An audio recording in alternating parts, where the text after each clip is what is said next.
화려한 호텔 연회장, 수백 명의 시선이 집중된 가운데 신우이 한미경이 차가운 미소를 지으며 마이크를 잡았다. 정희 언니도 멀리서 와주셨는데 이제라도 좋은 친정에서 태어났으면 얼마나 좋았을까요? 연회장에 웃음과 한숨이 뒤섞이고 윤정희의 주먹이 떨리며 꽉 쥐어졌다. 은퇴교사의 마지막 자존심이 산산조각 나는 순간이었다. 안녕하세요. 오늘 사연 시작하기 전에 무료 버튼인 구독과 좋아요 꼭 눌러주세요. 은퇴교사 윤정희는 이른 아침 정원에서 장미꽃에 물을 주고 있었습니다.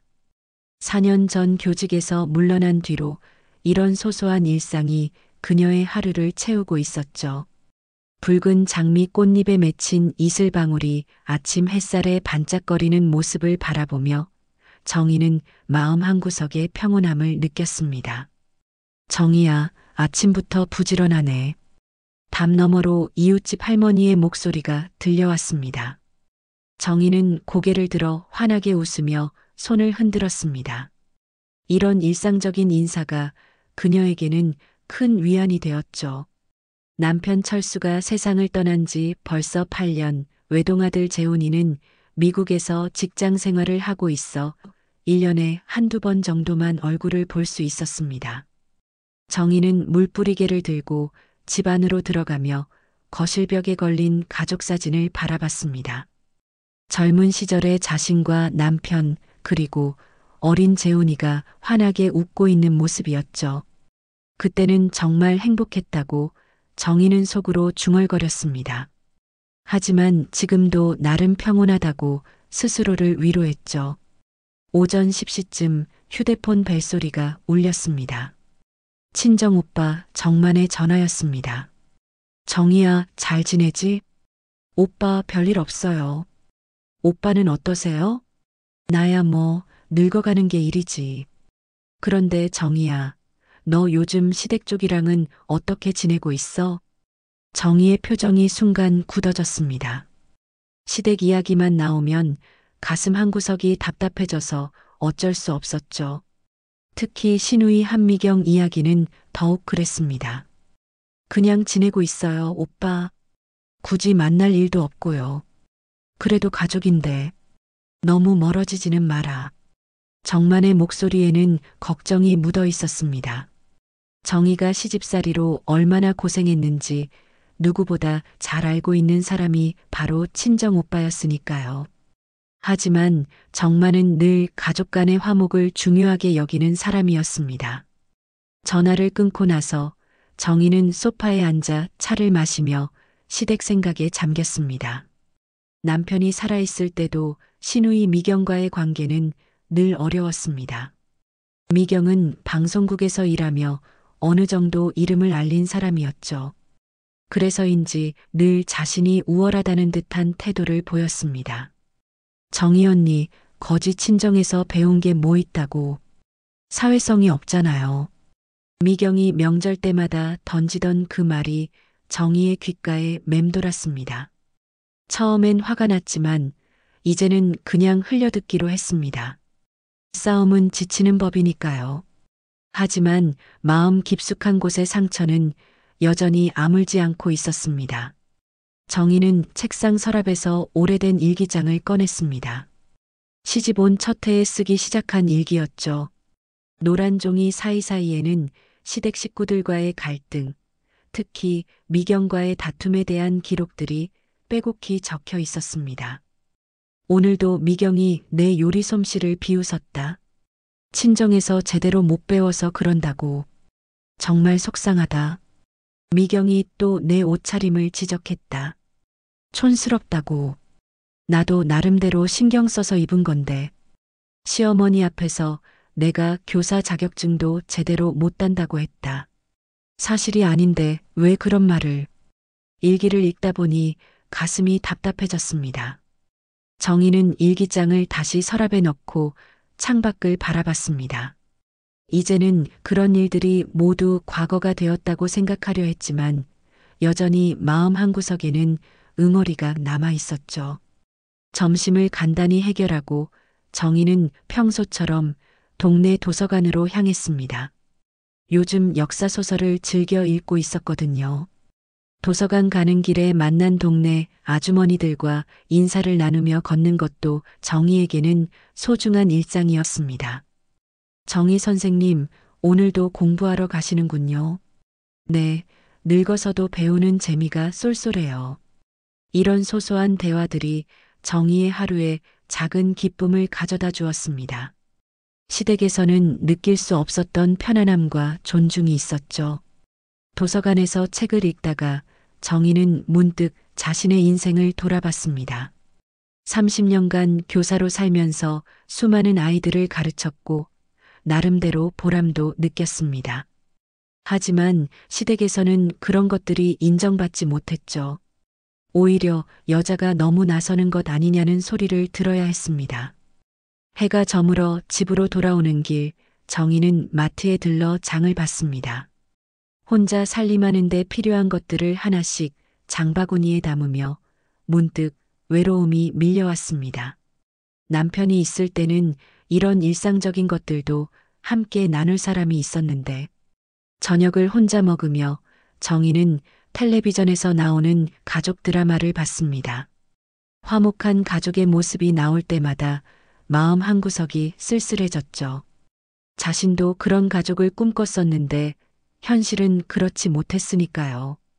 밤이 깊어가며 정희는 침대에 누워 천장을 바라봤습니다. 내일도 평온한 하루가 될 것이라고 생각했습니다. 정원에 물 주고 도서관 가고 책 읽고 그런 일상의 반복이 그녀의 삶이었죠. 하지만 마음 깊은 곳에는 여전히 치유되지 않은 상처가 남아 있었습니다. 시댁 식구들, 특히 미경으로부터 받은 수없는 상처들이 말입니다. 정희는 잠들기 전 마지막으로 창밖의 달을 바라봤습니다. 고요한 밤, 혼자만의 평온함 속에서도 그녀의 마음은 완전히 평온하지 못했습니다. 언젠가는 이 모든 상처가 아물기를 바라면서도 한편으로는 그것이 가능할까 의심스러웠죠. 그렇게 정희의 하루가 저물어 갔습니다. 그런 평온한 일상이 이어지던 어느 목요일 오후 정희는 정원에서 국화꽃 가지치기를 하고 있었습니다. 가을이 깊어가며 꽃들도 겨울을 준비해야 할 시기였죠. 흙을 만지며 식물을 돌보는 일은 정희에게 마음의 안정을 가져다 주었습니다. 그때 우편 배달부가 대문 앞에 멈춰 섰습니다. 윤정희 선생님 댁 맞으신가요? 네, 맞습니다. 정희는 장갑을 벗으며 대문으로 향했습니다. 우편 배달부가 건넨 것은 고급스러운 크림색 봉투였습니다. 봉투의 모서리에는 금박으로 테두리가 둘러져 있었고 보내는 사람 란에는 한미경이라는 이름이 적혀 있었습니다. 정희의 손이 순간 떨렸습니다. 미경에게서 편지가 올 리 없는데 궁금증과 불안함이 동시에 밀려왔죠. 봉투를 뜯어보니 화려한 초대장이 들어 있었습니다. 표지에는 미경의 사진이 우아한 포즈로 인쇄되어 있었고 한미경 70세 생일 축하 파티라는 제목이 큼직하게 적혀 있었습니다. 일시 11월 15일 토요일 오후 7시, 장소 서울 그랜드 호텔 크리스탈. 정희는 초대장을 다시 한번 자세히 읽어봤습니다. 참석 예정자가 300명이 넘는다는 안내 문구가 눈에 들어왔습니다. 평소 미경의 성격을 생각하면 충분히 예상할 수 있는 규모였죠. 화려함을 좋아하고 자신을 과시하기를 즐기는 미경다운 파티였습니다. 하지만 정희는 갈 마음이 전혀 없었습니다. 미경의 파티에 가면 또 어떤 모욕을 당할지 뻔했거든요. 게다가 서울까지 가는 것도 부담스러웠습니다. 정희는 초대장을 탁자에 내려놓고 한숨을 쉬었습니다. 저녁 무렵 친정오빠 정만에게서 전화가 왔습니다. 정희야, 미경이한테서 초대장 받았지? 오빠도 받으셨어요? 응, 받았어. 나한테도 보냈더라고. 그런데 너 갈 생각이야? 정희는 잠시 망설였습니다. 글쎄요. 가기 싫은데요. 또 무슨 소리 들을지 뻔하잖아요. 전화기 너머로 정만의 긴 한숨이 들렸습니다. 정희야, 내 말 좀 들어봐. 이번에는 가서 보여줘야 한다고 생각해. 뭘 보여준다는 거예요, 오빠? 우리도 무시당할 이유 없다는 걸 말이야. 너는 30년간 교사로 일했고 아이들을 훌륭하게 키워낸 사람이야. 그런 너를 함부로 대할 권리가 미경한테 있나? 정만의 목소리에는 분노가 섞여 있었습니다. 동생이 시댁에서 당한 수모들을 지켜보며 얼마나 속상했는지 알 수 있었죠. 하지만 오빠, 저 혼자 가면 내가 함께 갈게. 우리 둘이 당당하게 가자. 정희야, 너는 아무 잘못한 게 없어. 오히려 당당해야 할 사람이야. 정만의 말에 정희의 마음이 조금 흔들리기 시작했습니다. 평생 자신을 지켜준 오빠가 함께 간다면 용기를 낼 수 있을지도 몰랐죠. 다음 날 아침 정희는 초대장을 다시 꺼내 자세히 살펴봤습니다. 파티 준비위원회 명단이 뒷면에 작게 인쇄되어 있었는데 그 중에서 한 이름이 정희의 시선을 사로잡았습니다. 박영숙. 정희는 그 이름을 보며 기억을 더듬었습니다. 박영숙. 어디서 들어본 이름 같은데. 그러다 문득 떠오르는 것이 있었습니다. 몇 년 전 미경의 고등학교 동창회에 관한 이야기를 들었을 때 그 이름이 나왔던 것 같았죠. 정희는 서재로 가서 오래된 전화번호부를 뒤적였습니다. 남편이 생전에 정리해둔 주소록에는 각종 지인들의 연락처가 빼곡히 적혀 있었거든요. 한참을 찾다가 드디어 박영숙이라는 이름을 발견했습니다. 박영숙 마이너스 미경 고등학교 동창, 퇴직 교사. 정희의 기억이 조금씩 되살아났습니다. 영숙은 미경과 같은 고등학교를 나왔지만 둘 사이에는 어떤 좋지 않은 일이 있었다고 들었었죠.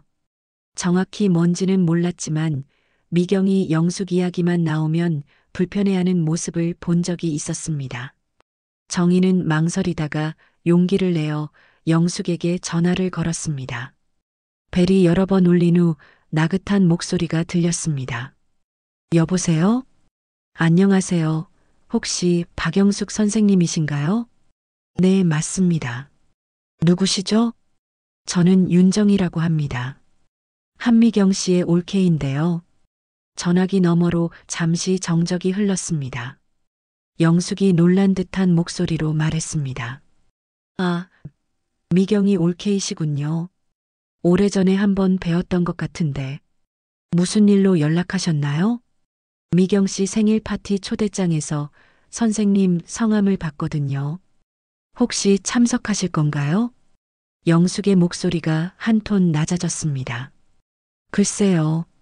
사실 미경이와는 학창 시절에 좋지 않은 일이 있어서요. 가야 할지 말아야 할지 고민 중이었습니다. 정희는 조심스럽게 물었습니다. 어떤 일이었는지 물어봐도 될까요? 고등학교 3학년 때였어요. 제가 쓴 소설을 미경이가 자신의 작품이라고 학교 문해지에 투고했거든요. 그 일로 큰 문제가 됐었죠. 하지만 미경이 부모님이 학교에 압력을 넣어서 결국 저만 거짓말쟁이가 됐었습니다. 정희의 심장이 빠르게 뛰기 시작했습니다. 미경의 그런 모습을 전혀 몰랐던 것은 아니지만 구체적인 사실을 듣게 되니 충격이었습니다. 그래서 그 후로는 미경이와 연락을 끊고 지냈어요. 그런데 이번에 초대장이 와서 참 난감하더라고요. 정희는 잠시 생각에 잠겼습니다. 그리고는 조심스럽게 말했습니다. 선생님, 이번 파티에 가보시는 게 어떨까요? 저도 참석할 예정인데. 정희 선생님도 가시나요? 네, 친정 오빠와 함께 갈 생각입니다. 혹시 괜찮으시다면. 영숙이 잠시 망설이더니 대답했습니다. 그렇다면 저도 한번 가보죠. 오랜만에 미경이 얼굴도 볼 겸해서 말이에요. 전화를 끊고 나서 정희는 묘한 기분에 사로잡혔습니다. 왠지 모르게 이번 파티가 단순히 생일 잔치로 끝나지 않을 것 같은 예감이 들었거든요. 영숙의 존재가 어떤 변수가 될 수도 있겠다는 생각이 스쳐 지나갔습니다. 정희는 옷장을 열고 파티에 입고 갈 옷을 골랐습니다. 화려하지는 않지만 단정하고 품위 있는 검은색 원피스를 선택했죠. 미경 앞에서 주눅 들지 않으려면 최선을 다해 준비해야 했습니다. 그날 밤 정희는 오랜만에 설렘과 긴장감을 동시에 느꼈습니다. 파티 당일이 어떻게 될지, 미경이 자신을 어떻게 대할지, 그리고 박영숙의 존재가 어떤 영향을 미칠지 모든 것이 궁금했습니다. 파티까지 일주일이 남은 어느 오후 정희는 동네 카페에서 친정오빠 정만과 만났습니다. 평소 집에서만 지내던 정희에게는 이런 외출도 큰 변화였죠. 카페 창가 자리에 앉아 따뜻한 커피를 마시며 두 남매는 다가올 파티에 대해 이야기를 나눴습니다. 정희야, 그 박영숙이라는 사람 말인데 정말 미경이와 무슨 일이 있었던 거야? 정만의 물음에 정희는 며칠 전 영숙과 나눈 통화 내용을 자세히 설명했습니다. 소설 표절 사건, 그리고 그 후의 갈등까지 모든 것을 말하자 정만의 표정이 점점 심각해졌습니다. 그런 일이 있었구나.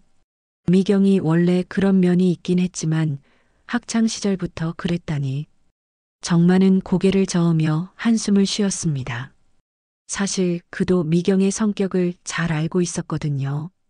정희가 시집온 초기부터 미경이 보인 오만한 태도들을 지켜보며 얼마나 속이 상했는지 모릅니다. 오빠, 그런데 영숙 선생님이 이번 파티에 정말 올까요? 올 거야. 그 사람도 나름 할 말이 있을 테니까. 정희는 커피잔을 들고 창밖을 바라봤습니다.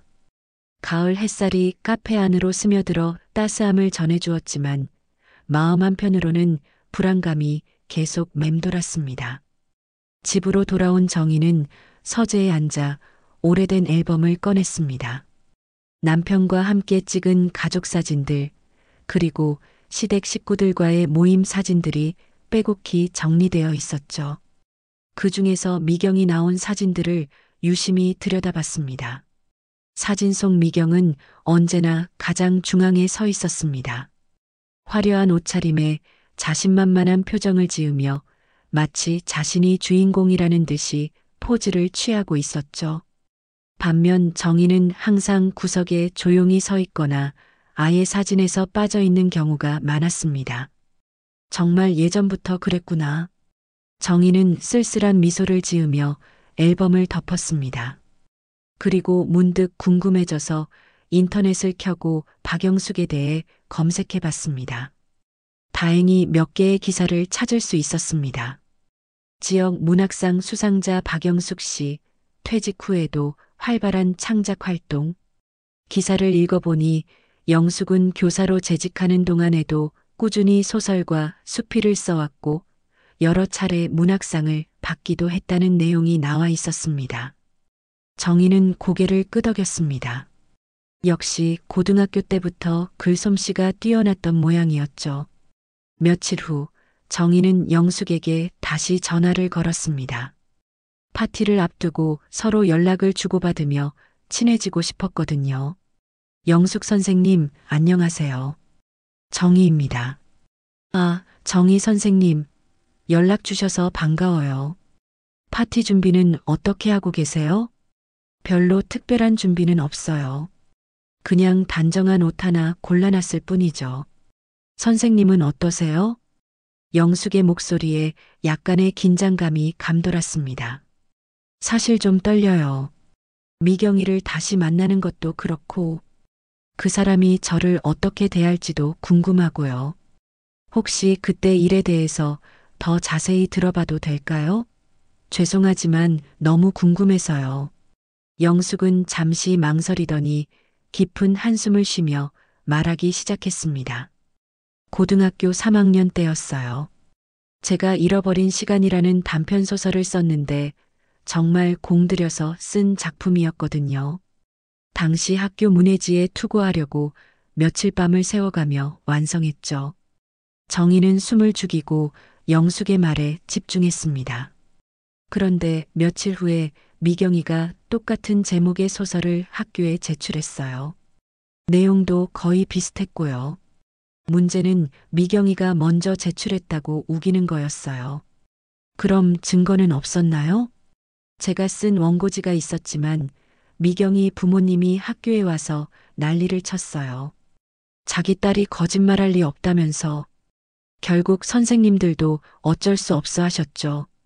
영숙의 목소리에는 50년이 지난 지금도 여전히 분노와 서러움이 배어 있었습니다. 그 일로 저는 학교에서 왕따가 됐어요. 미경이가 주변 친구들에게 제가 자기 작품을 훔쳤다고 소문을 퍼뜨렸거든요. 고3 시절이 정말 지옥 같았어요. 정희는 가슴이 답답해졌습니다. 미경의 그런 모습을 상상할 수 있었거든요. 지금도 그 성격 그대로인 것을 보면 어린 시절부터 그랬던 것 같았습니다. 그래서 대학 진학 후에는 완전히 연락을 끊었어요. 그런데 가끔 미경이 방송에 나오는 걸 보면 여전히 그 성격 그대로더라고요. 그런데 이번에는 왜 파티에 가시려는 거예요? 영숙이 잠시 침묵했다가 단호한 목소리로 말했습니다. 50년 동안 묻어두고 살았는데 이제 정말 마지막으로 한번 만나보고 싶어요. 그 사람이 그때 일을 기억하는지 후회하는지 궁금해요. 전화를 끊고 나서 정희는 복잡한 심정에 빠졌습니다. 자신도 미경에게 당한 일들이 많았지만 영숙의 상처는 더 깊어 보였습니다. 어린 나이에 당한 배신감과 모욕감이 평생을 따라다녔을 테니까요. 그날 밤 정희는 잠자리에 들면서 파티 당일을 상상해 봤습니다.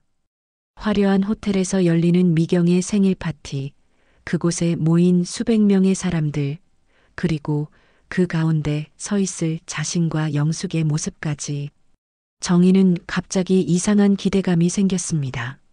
물론 미경으로부터 또 어떤 모욕을 당할지도 모르지만 이번에는 혼자가 아니었습니다. 친정 오빠도 있고 영숙도 있었죠. 그리고 무엇보다 미경의 과거를 아는 사람이 그 자리에 있다는 것이 묘한 위안이 되었습니다. 다음 날 아침 정희는 평소보다 일찍 일어나 정원 가꾸기를 했습니다. 국화꽃들이 만개해서 정원 전체가 화사해 보였죠. 꽃을 보며 정희는 생각했습니다. 꽃도 때가 되면 피고 지는 법이듯 사람의 인생에도 때가 있는 것 같다고. 이번 파티가 자신에게 어떤 의미가 될지는 모르겠지만 적어도 더 이상 미경 앞에서 움츠러들지는 않겠다고 다짐했습니다. 69세가 된 지금, 이제는 당당할 때가 된 것 같았거든요.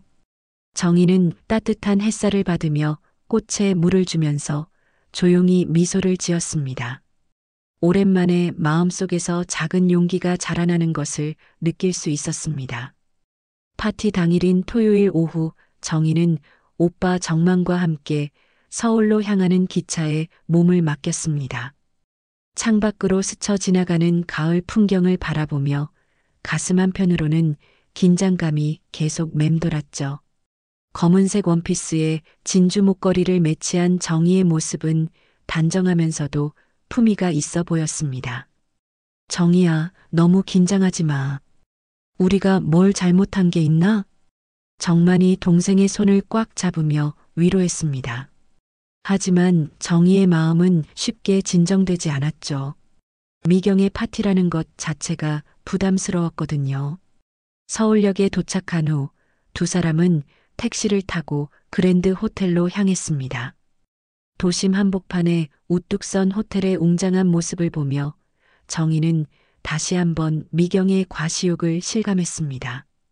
호텔 로비에 들어서자마자 화려함에 압도당할 뻔했습니다. 천장까지 닿을 듯한 샹들리에와 대리석 바닥, 그리고 곳곳에 배치된 꽃장식들이 파티의 격을 말해주고 있었죠. 와, 정말 대단하네. 정만도 감탄사를 연발했습니다. 평범한 서민으로 살아온 두 남매에게는 낯선 세계였거든요. 엘리베이터를 타고 15층 크리스탈 볼룸으로 올라가는 동안 정희의 심장은 더욱 빠르게 뛰었습니다. 문이 열리자 웅성거리는 소리와 함께 화려하게 꾸며진 연회장이 눈에 들어왔습니다. 연회장 입구에는 미경의 생일을 축하하는 대형 현수막이 걸려 있었고 곳곳에는 그녀의 사진들이 전시되어 있었습니다. 방송 활동 시절의 모습부터 최근 사진까지 마치 개인 전시회를 방불케 했죠. 정희 씨, 갑자기 뒤에서 누군가 정희의 이름을 부르는 소리가 들렸습니다. 돌아보니 박영숙이 환한 미소를 지으며 다가오고 있었습니다. 회색 정장에 깔끔한 헤어스타일의 영숙은 생각보다 젊어 보였습니다. 영숙 선생님, 정말 오셨네요. 물론이죠. 약속했잖아요. 정희는 주변을 둘러봤습니다. 연회장에는 이미 200명이 넘는 손님들이 모여 있었고 모두들 화려한 옷차림으로 대화를 나누고 있었습니다. 그때 연회장 한쪽에서 웃음소리가 크게 터졌습니다. 소리가 나는 쪽을 보니 미경이 있었습니다. 금색 스팽글이 박힌 드레스에 다이아몬드 목걸이를 한 미경은 마치 여왕처럼 사람들에게 둘러싸여 있었죠. 어머, 새언니. 미경이 정희를 발견하고는 큰 소리로 불렀습니다. 그 목소리에 주변 사람들의 시선이 일제히 정희에게 쏠렸습니다. 정희는 어색한 미소를 지으며 미경에게 다가갔습니다. 올케 생일 축하해요. 어머, 여기까지 오셨네요? 정말 고마워요. 미경의 말투는 겉으로는 반가워하는 듯 했지만 어딘가 비꼬는 듯한 느낌이 들었습니다. 그리고 곧바로 정희의 옷차림을 훑어보더니 한마디 던졌습니다. 드레스는 참 친정 형편 생각하면 대단하시네요. 주변에 있던 몇몇 사람들이 웅성거렸습니다. 정희의 얼굴이 순간 빨갛게 달아올랐죠. 첫 만남부터 이런 식으로 나올 줄은 예상했지만 막상 당하고 보니 기분이 상했습니다. 그런데 새언니, 혼자 오신 건 아니시죠? 아니요, 친정 오빠와 함께 왔어요. 아, 그 유명한 오빠시군요. 새언니가 맨날 자랑하시던. 미경의 말에는 은근한 비꼬임이 섞여 있었습니다. 마치 정희가 오빠 자랑을 지나치게 한다는 뜻으로 들렸거든요. 정만이 다가오자 미경은 겉으로는 정중하게 인사했지만 속마음은 다른 것 같았습니다. 안녕하세요. 오랜만이에요. 그러게요, 미경 씨. 생일 축하합니다. 그때 영숙이 조용히 접근했습니다. 미경의 시선이 영숙에게 닿는 순간 그녀의 표정이 미묘하게 변했습니다. 어머, 박영숙? 안녕, 미경아. 오랜만이야.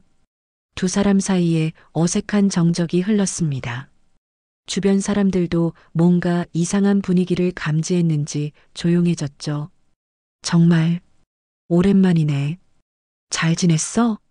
미경의 목소리에는 당황스러움이 묻어 있었습니다. 영숙이 올 줄은 전혀 예상하지 못했던 것 같았죠. 응, 나름 잘 지냈어. 너도 잘 되었구나. 방송에서 자주 봤어.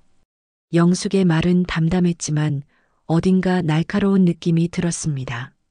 미경은 어색한 웃음을 지으며 다른 손님들에게로 시선을 돌렸습니다. 그럼 천천히 즐기고 가세요. 저는 다른 손님들도 인사해야 해서. 미경이 서둘러 자리를 떠나자 영숙은 의미심장한 미소를 지었습니다. 파티가 본격적으로 시작되면서 정희는 구석진 테이블에 앉아 상황을 지켜봤습니다.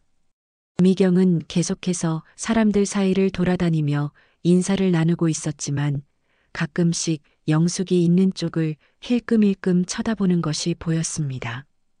정희 씨, 괜찮으세요? 영숙이 정희 옆에 앉으며 걱정스럽게 물었습니다. 네, 괜찮아요. 예상했던 일이니까요. 하지만 정희의 마음은 괜찮지 않았습니다. 미경의 첫마디부터 모욕적이었거든요. 다른 사람들 앞에서 자신을 깎아내리는 미경의 모습을 보며 오랫동안 참아왔던 분노가 서서히 치밀어 올랐습니다. 식사가 시작되고 미경이 건배사를 하기 위해 마이크를 잡았습니다. 오늘 제 생일을 축하하기 위해 이렇게 많은 분들이 와주셔서 정말 감사합니다. 특히 먼 곳에서까지 와주신 분들께는 더욱 고마운 마음입니다. 그러면서 미경의 시선이 정희에게 향했습니다. 새언니도 멀리서 와주셨는데 이제라도 좋은 친정에서 태어났으면 얼마나 좋았을까요? 연회장의 웃음과 한숨이 뒤섞였습니다. 정희는 주먹을 꽉 쥐었습니다. 이제 더 이상 참을 수 없었습니다. 그때 영숙이 정희의 손을 살짝 잡으며 속삭였습니다. 조금만 더 참아요. 제가 뭔가 해볼게요. 정희는 영숙의 눈빛에서 결의를 읽을 수 있었습니다. 과연 영숙이 무엇을 할 작정인지 궁금해졌습니다. 미경의 건배사가 끝나고 연회장은 다시 활기를 띠기 시작했습니다. 하지만 정희는 방금 전 미경이 던진 말에 마음이 상해 있었습니다. 테이블에 앉아 있는 것조차 버거웠지만 그렇다고 중간에 나갈 수도 없는 노릇이었죠. 정희야, 너무 신경 쓰지 마. 정만이 동생의 어깨를 토닥이며 위로했습니다. 하지만 정만의 얼굴에도 분노가 어려 있었습니다. 자신의 소중한 동생이 이런 모욕을 당하는 것을 지켜보는 것이 얼마나 괴로운지 모릅니다. 시간이 흐르면서 미경의 공격은 더욱 노골적으로 변했습니다. 다른 테이블을 돌아다니며 사람들과 인사를 나누던 미경이 정희가 있는 테이블 근처에 왔을 때였습니다. 여러분, 제 새언니 소개해 드릴게요. 30년간 교사로 일하셨다고 하는데 참 시골 학교에서 말이에요. 미경의 말투에는 교묘한 비하가 섞여 있었습니다. 마치 시골 학교 교사는 별것 아니라는 듯한 뉘앙스였죠. 그런데 언니는 요즘은 뭐하고 지내세요? 아, 그냥 집에서 쉬고 계시는구나. 참 좋으시겠어요. 할 일이 없어서. 주변 사람들이 웅성거리기 시작했습니다. 누군가 좀 심하네라고 속삭이는 소리도 들렸지만 미경은 아랑곳하지 않았습니다. 정희는 고개를 숙이고 있을 수밖에 없었습니다. 수백 명의 사람들 앞에서 이렇게 망신을 당하다니. 교사로서 쌓아온 자존심이 산산조각 나는 기분이었습니다. 미경 씨, 그만 좀. 정만이 끼어들려고 했지만 미경은 이미 다른 테이블로 이동한 후였습니다. 그리고 거기서도 계속해서 정희에 대한 이야기를 했습니다. 언니는 정말 순박해요. 세상 물정을 잘 모르시거든요. 뭐 시골에서만 살아서 그런가 봐요. 이런 식으로 파티 내내 정희를 화제로 삼으며 은근히 깎아내리는 미경의 모습을 보며 정희는 점점 작아져 갔습니다. 처음에는 화가 났지만 이제는 그냥 빨리 이 자리를 벗어나고 싶을 뿐이었죠. 영숙은 조용히 상황을 지켜보고 있었습니다.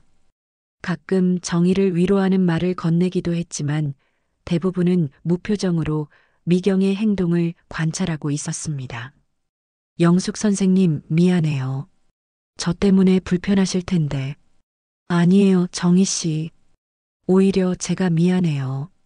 미경이가 원래 저런 성격이었어요. 영숙의 말에는 씁쓸함이 묻어 있었습니다. 50년 전이나 지금이나 본성은 변하지 않았다는 것을 확인한 기분이었죠. 파티가 중반을 넘어서자 미경은 더욱 기세등등해졌습니다. 술이 약간 들어간 탓인지 평소보다 목소리도 커지고 말도 거칠어졌습니다. 언니, 그런데 재훈이는 언제 들어와요? 미국에서 뭐 하고 있다고 했죠? 회사에 다니고 있어요. 아, 그래요? 어떤 회사인지 궁금하네요. 혹시 대단한 곳인가요? 미경의 질문에는 트집을 잡으려는 의도가 분명히 들어 있었습니다. 정희가 어떻게 대답하든 뭔가 흠을 잡을 준비가 되어 있는 것 같았죠. 그냥 평범한 회사예요. 평범한 회사라. 참 겸손하시네요. 혹시 제대로 된 회사가 아닌 건 아니죠? 이때 정만이 참다 못해 끼어들었습니다. 미경 씨, 그렇게 말씀하시면 곤란합니다. 재훈이는 성실하게 일하고 있어요. 아, 죄송해요. 그냥 궁금해서 물어본 건데. 너무 민감하게 받아들이지 마세요. 미경은 가벼운 사과의 말을 했지만 전혀 진심으로 들리지 않았습니다.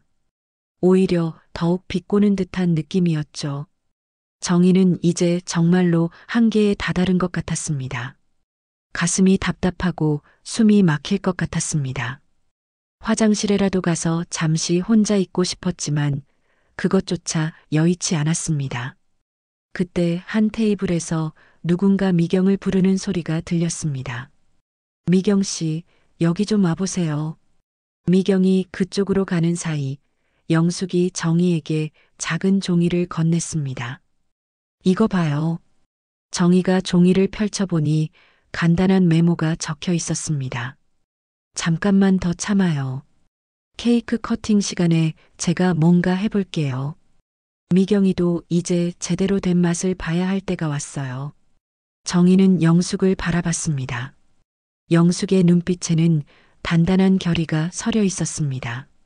한편 미경은 다른 테이블에서도 계속해서 정희 이야기를 하고 있었습니다. 언니는 정말 착해요. 너무 착해서 탈이죠. 세상이 얼마나 험한지를 몰라요. 요즘 같은 세상에 그런 분도 계시는군요. 그러게요. 하지만 때로는 답답하기도 해요. 좀 더 적극적이었으면 좋겠는데.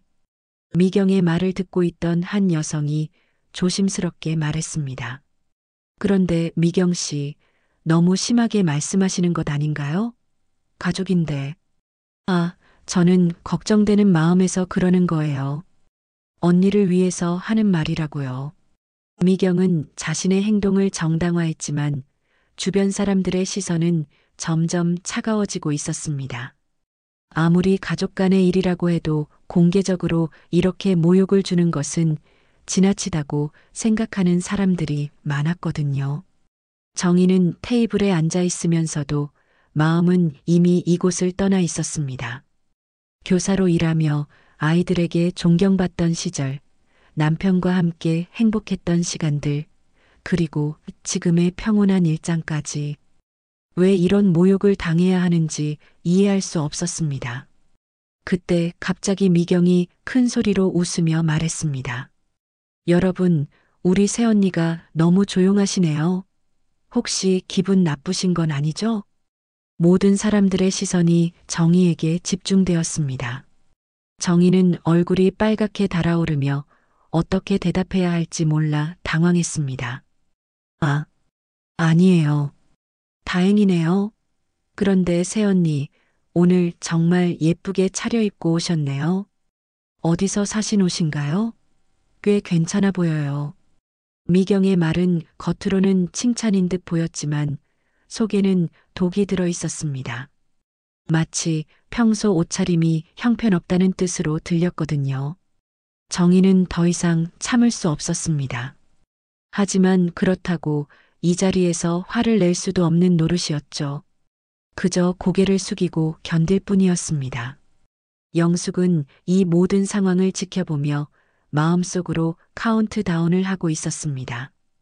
곧 케이크 커팅 시간이 될 텐데 그때가 바로 자신이 움직일 때였습니다. 파티가 절정에 달하면서 연회장의 분위기는 더욱 뜨거워졌습니다. 하지만 정희가 앉아있는 테이블 주변만은 얼어붙은 듯 차가웠죠. 미경의 계속되는 모욕에 정희는 이제 완전히 위축되어 있었습니다. 언니, 혹시 어디 아프신 건 아니에요? 얼굴이 너무 창백해 보이는데. 미경이 또다시 정희에게 다가오며 가짜 걱정을 표했습니다. 하지만 그 목소리에는 여전히 비꼬는 뉘앙스가 섞여 있었죠. 괜찮아요. 정희의 대답은 점점 작아지고 있었습니다. 이제는 미경과 눈도 마주치기 어려워졌죠. 그런데 언니, 요즘 친정 오빠와는 자주 만나시나요? 혼자 사시니까 외로우실 텐데. 이번에는 정희의 현재 상황을 건드리기 시작했습니다. 홀로 남겨진 것, 외로운 노년을 보내고 있다는 것을 은근히 부각시키려는 의도가 뻔했습니다. 정만이 참다 못해 일어섰습니다. 미경 씨, 이제 그만하시죠. 여기가 어디라고 이러세요? 어머, 왜 그러세요? 저는 그냥 안부를 묻는 건데. 혹시 제가 뭔가 잘못 말했나요? 미경은 순진한 척하며 되물었지만 주변 사람들의 표정은 점점 불편해지고 있었습니다. 아무리 가족 간의 일이라고 해도 이 정도면 선을 넘었다고 생각하는 사람들이 많았거든요. 그때 영숙이 조용히 자리에서 일어났습니다.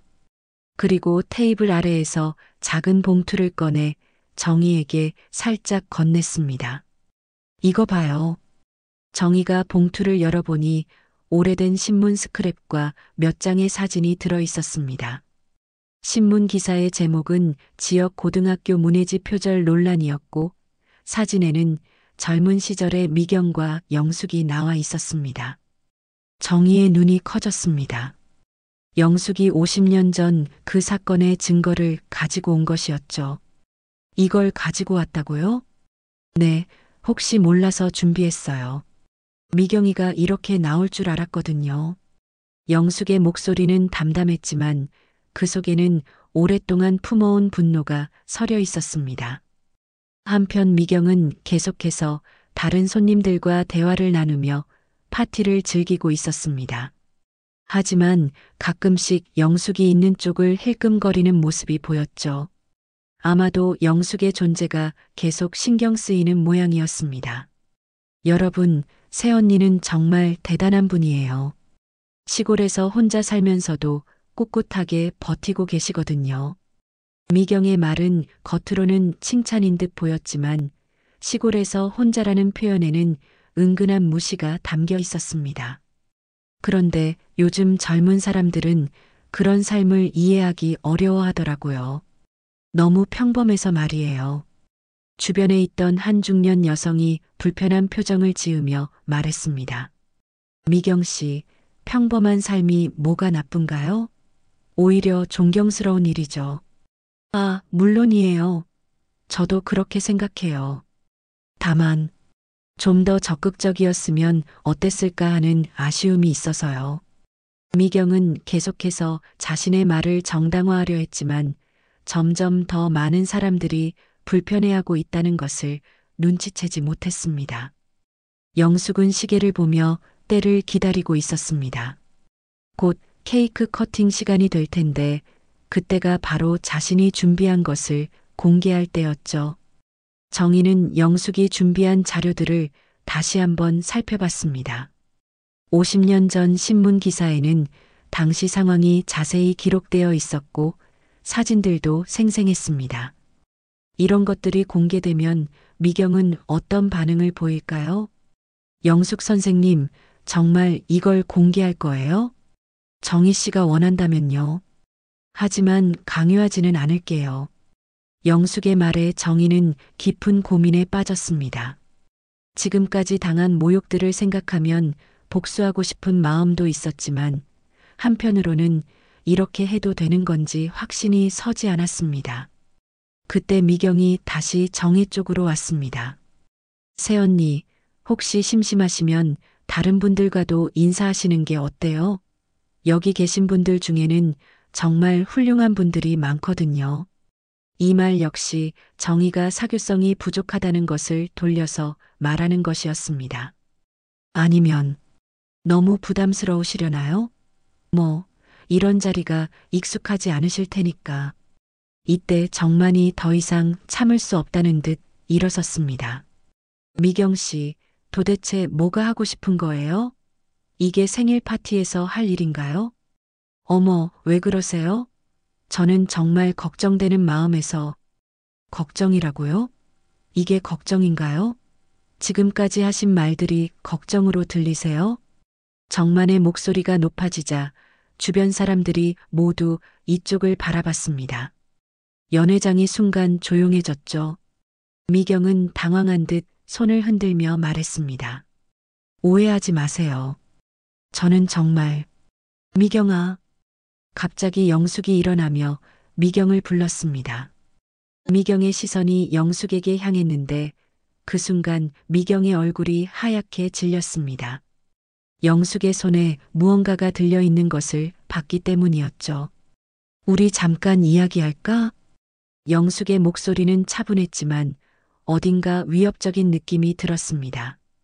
뭘 이야기하자는 거야? 미경의 목소리가 떨리기 시작했습니다. 고등학교 때 이야기 말이야. 기억하지? 영숙이 손에 든 신문 스크랩을 살짝 흔들어 보이자 미경의 얼굴이 더욱 창백해졌습니다. 그게 뭔데? 미경아, 아직도 모르겠어? 내가 내 소설을 훔쳐서 자기 작품이라고 한 그 일 말이야. 연회장이 완전히 조용해졌습니다. 모든 사람들이 숨을 죽이고 두 사람의 대화를 듣고 있었죠. 정희는 가슴이 두근거렸습니다. 드디어 영숙이 움직이기 시작한 것이었습니다. 그동안 당한 모욕들을 생각하면 속이 시원했지만 한편으로는 앞으로 어떻게 될지 걱정되기도 했습니다. 미경은 당황해하며 둘러대려 했습니다. 영숙아, 그게 무슨 소리야? 우리 옛날 일을 왜 여기서? 왜? 내가 지금까지 정희 씨한테 한 짓거리들을 보니까 예전 생각이 나더라고.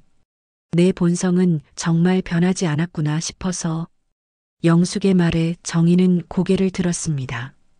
오랫동안 숙였던 고개를 처음으로 당당하게 든 것이었죠. 영숙 선생님, 정희 씨, 이제 더 이상 참지 마세요. 당신은 아무 잘못이 없어요. 영숙의 말에 정희의 마음속에서 뭔가가 꿈틀거리기 시작했습니다. 오랫동안 억눌러왔던 자존심이 서서히 되살아나고 있었던 것입니다. 연회장의 정적 속에서 미경과 영숙이 서로를 바라보는 긴장감이 감돌았습니다. 수백 명의 시선이 두 사람에게 집중되어 있었고 정희는 마치 시간이 멈춘 듯한 느낌을 받았습니다. 영숙아, 여기서 무슨 소리야? 미경이 떨리는 목소리로 말하려 했지만 영숙은 단호하게 손을 들어 제지했습니다. 미경아, 50년 동안 참았어. 이제 정말 끝내자.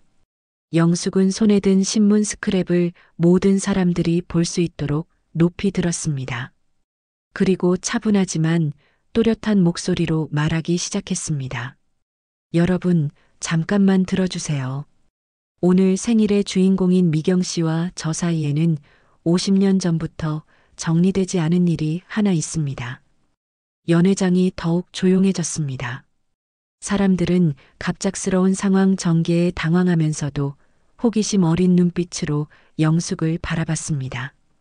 고등학교 3학년 때였습니다. 저는 잃어버린 시간이라는 소설을 썼고 학교 문해지에 투고하려고 했었죠. 며칠 밤을 새워가며 정성스럽게 쓴 작품이었습니다. 미경의 얼굴이 점점 하얗게 질려갔습니다. 주변 사람들은 영숙의 이야기에 귀를 기울이고 있었죠. 그런데 며칠 후 미경 씨가 똑같은 제목의 소설을 먼저 제출했다고 하더군요. 내용도 거의 비슷했고요. 영숙아, 그만해. 미경이 간신히 입을 열었지만 목소리에는 힘이 없었습니다. 미경 씨는 제가 자신의 작품을 훔쳤다고 주장했습니다.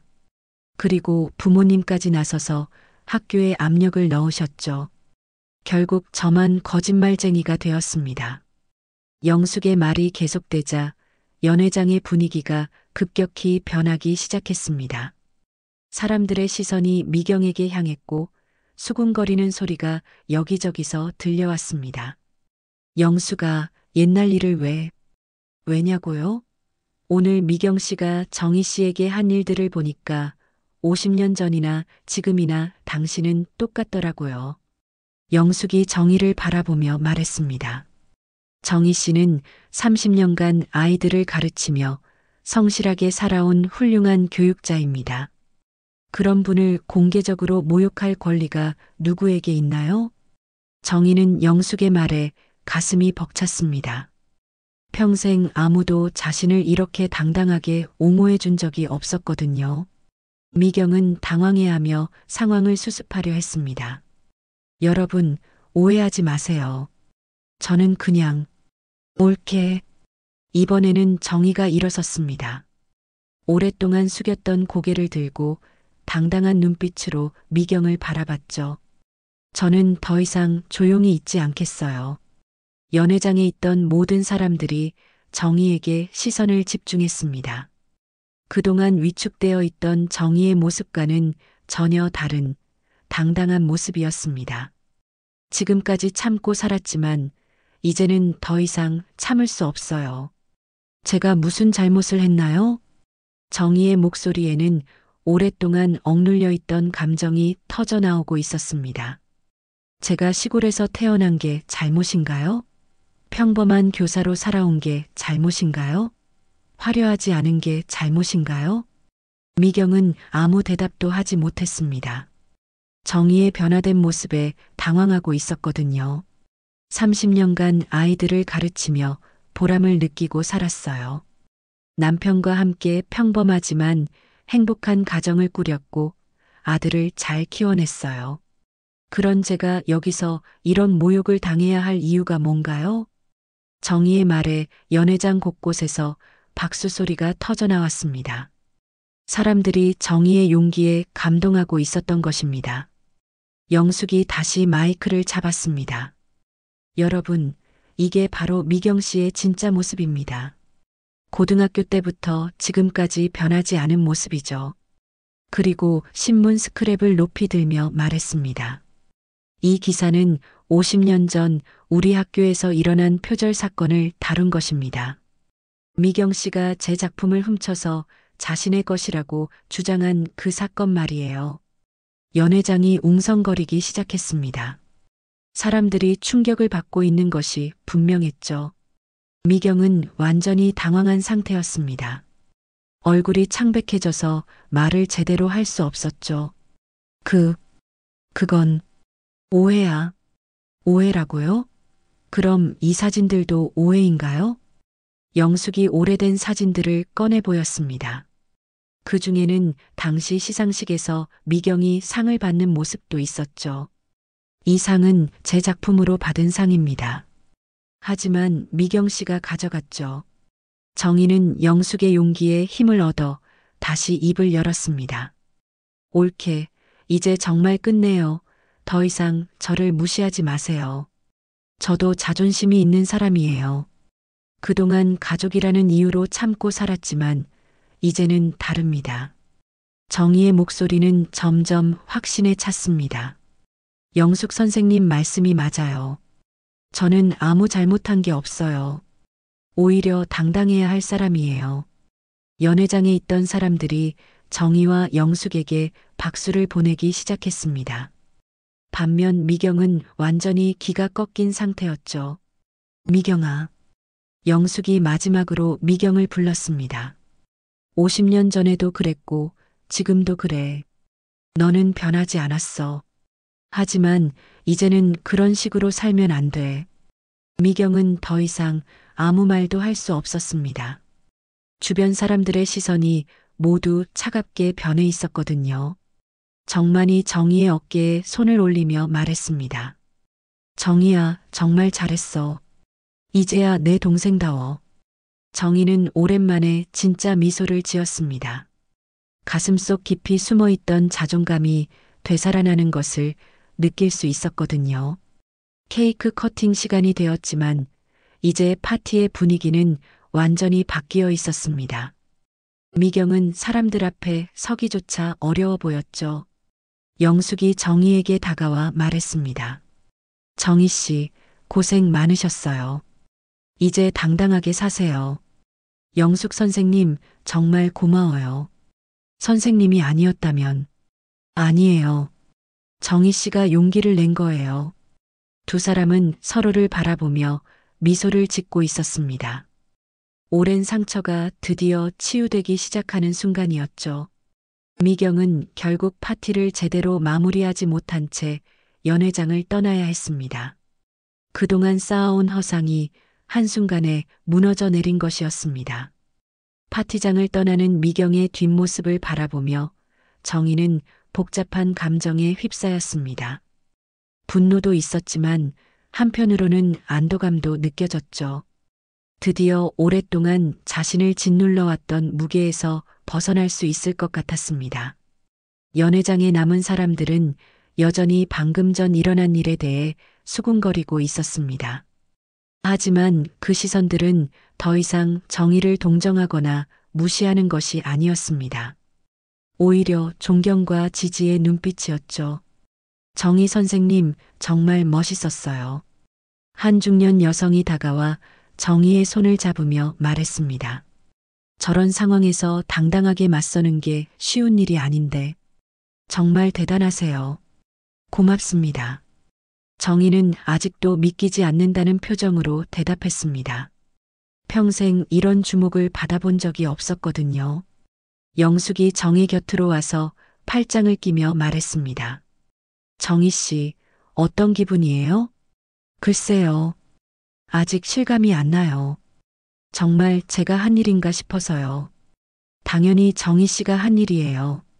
그동안 참아왔던 용기가 한꺼번에 터져 나온 거죠. 정만도 감동한 표정으로 동생을 바라보고 있었습니다. 정희야, 오늘 정말 자랑스러웠어. 우리 부모님이 보셨다면 얼마나 기뻐하셨을까. 오빠. 정희의 눈가에 눈물이 맺혔습니다. 하지만 이번에는 슬픈 눈물이 아니라 후련함과 감동의 눈물이었죠. 파티가 공식적으로는 끝났지만 많은 사람들이 정희와 영숙 주변에 모여들었습니다. 그들은 두 사람의 용기에 박수를 보내며 격려의 말을 건넸습니다. 선생님들 덕분에 오늘 정말 값진 교훈을 얻었어요. 그동안 우리도 모르는 사이에 누군가를 상처 주지 않았나 반성하게 되네요. 이런 반응들을 보며 정희는 오늘 일이 단순한 개인적인 복수가 아니라 더 큰 의미가 있다는 것을 깨달았습니다. 호텔을 나와 택시를 기다리는 동안 영숙이 정희에게 말했습니다. 정희 씨, 앞으로도 연락하고 지내요. 오늘 이후로 우리는 정말 좋은 친구가 된 것 같아요. 저도 그랬으면 좋겠어요. 영숙 선생님. 정말 고마워요. 선생님이 아니었다면 저는 평생 그렇게 살았을 거예요. 아니에요. 정희 씨 안에 이미 그런 힘이 있었어요. 제가 한 건 그냥 작은 계기를 만든 것뿐이에요. 기차역으로 향하는 길에서 정희는 창밖 풍경을 바라보며 생각에 잠겼습니다. 오늘 하루가 마치 꿈 같았습니다. 아침에 집을 나설 때의 자신과 지금의 자신이 완전히 다른 사람 같았거든요. 정희야, 후회되지 않지? 정만이 조심스럽게 물었습니다. 아니에요, 오빠. 오히려 왜 진작 이렇게 하지 못했나 싶어요. 그래, 그게 맞아. 너는 당당할 자격이 있는 사람이야. 기차 안에서 정희는 핸드폰을 꺼내 미국에 있는 아들 재훈에게 문자를 보냈습니다. 재훈아, 엄마가 오늘 큰일을 해냈단다. 자세한 이야기는 다음에 전화할 때 들려줄게. 엄마가 내 자랑스러운 어머니가 되었다는 걸 알아줬으면 해. 얼마 후 재훈에게서 답장이 왔습니다. 엄마, 무슨 일인지 궁금하지만 엄마는 언제나 제 자랑스러운 어머니셨어요. 사랑해요. 정희는 미소를 지으며 핸드폰을 내려놓았습니다. 집에 도착한 것은 밤 11시가 넘어서였습니다.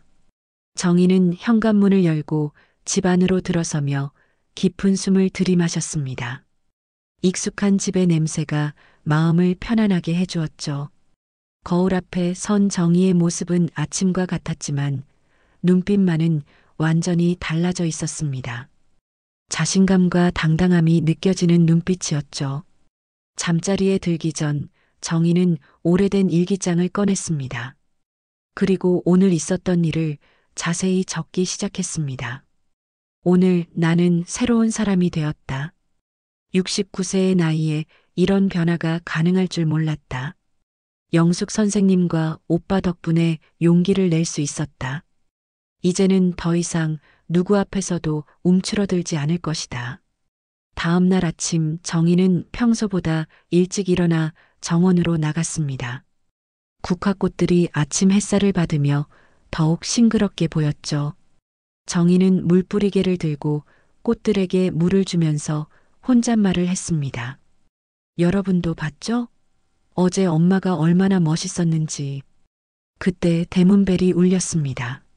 누군지 궁금해하며 나가보니 택배 기사가 서 있었습니다. 윤정희 선생님 댁 맞으신가요? 네, 맞습니다. 받아본 택배에는 영숙의 이름이 적혀 있었습니다.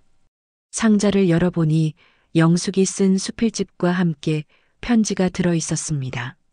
정희 씨에게 어제 정말 고생 많으셨어요. 오랫동안 마음에 담아두었던 이야기를 이 책에 담았어요. 우리의 우정을 기념하는 의미로 받아주세요.